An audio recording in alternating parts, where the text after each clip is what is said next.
Tout le monde connaît Conor McGregor.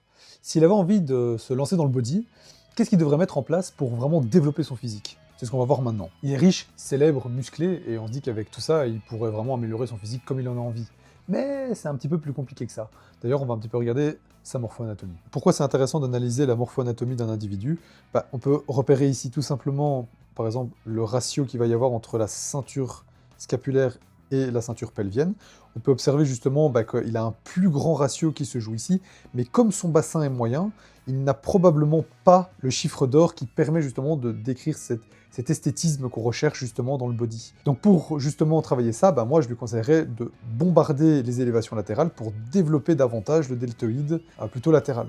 Une deuxième chose qu'on pourrait par exemple observer, c'est ici un trou qu'il y a au niveau des quadriceps, disant du coup qu'il a beaucoup plus de zones tendineuses, qu'il a moins de protection étant donné que la zone est plus tendineuse. Donc moi, un exercice que je ne lui conseillerais absolument pas, c'est par exemple le sissy squat, qui est un exercice qui pourrait sur la longueur le blesser. Dans le prochain réel, on va parler de notre gourou à tous. Si jamais tu sais de qui il s'agit, surtout n'hésite pas à le mettre en commentaire.